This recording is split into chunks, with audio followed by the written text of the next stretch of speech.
As a group of friends, we had always cherished the moments of our childhood camping trips. Those days were filled with laughter, adventure, and the feeling of freedom that only nature can provide. It had been years since we last went camping, but the nostalgia had grown too strong to resist. So we made the impulsive decision to embark on the week-long camping excursion. The excitement was palpable as we gathered our gear and reminisced about the old days. Our group consisted of 5 childhood friends: Mike, the practical and level-headed one; Sarah, the adventurous spirit; Mark, the storyteller and jokester; Emily, the nature enthusiast; and me, the planner who always kept us organized. We chose a remote forested area, far from the hustle and bustle of the city. Our campsite was nestled near a beautiful lake surrounded by towering trees that whispered in the breeze. The first day was all about setting up camp, and we eagerly pitched our tents, starting a campfire, and cooked dinner over the flames. The days that followed were idyllic. We hiked through the forest, swam in the lakes, and shared stories around the campfire. It was as if we had stepped into a time machine, reliving the best part of our youth. However, on the 4th day, our idyllic adventure took a chilling turn. We were gathered around the campfire, roasting marshmallows and sharing ghost stories when we heard a rustling in the woods, as a raccoon or some other forest creature. But the rustling grew louder and more persistent. Mark, always eager for a good scare, stood up and grabbed a flashlight. He ventured into darkness, disappearing into the shadows of trees. Minutes passed, but he didn't return. We called out to him, but there was no response. Worry turned to fear as we realized that Mark had vanished. Sarah and I decided to search for him, taking flashlights and calling his name. The forest felt eerie and unfamiliar at night, the once familiar trees now casting sinister silhouettes. We wandered deeper into the woods, our hearts pounding with each step. Suddenly, we stumbled upon something that made our blood run cold.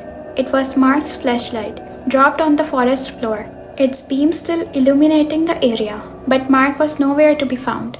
Terrified and unable to locate our friend, we returned to the campsite to find others anxiously waiting. We shared the disturbing news, and a sense of dread settled over us like a heavy blanket. We decided to stay put, thinking that Mark might reappear. Hours passed, but there was no sign of him. Our anxiety grew, and we discussed the possibility of contacting the authorities. But the remote location and lack of cell signal made it a challenging prospect. The night was sleepless and filled with worry. Each rustle of the leaves or distant hoot of an owl sent shivers down our spines. As the sun rose, we felt an urgency to take action. We left a note at the campsite with direction to our location and set out on foot, determined to find help. After walking for hours, we finally reached the ranger station. The rangers were shocked to hear our story and immediately organized a search party. With their expertise and resources, they scoured the forest for any signs of Mark. Days turned into weeks and Mark remained missing. The search efforts continued, but the hope of finding him alive reduced with each passing day. We were devastated and haunted by the uncertainty of what had happened in those woods. As the time went on, the search for Mark began to wane. The initial enthusiasm and urgency of search parties gave way to grim acceptance that he might never be found. Our lives, tainted by sorrow and guilt, felt like shadow of what they once were. Then, about a month after Mark's disappearance, an unexpected discovery shook us to our core.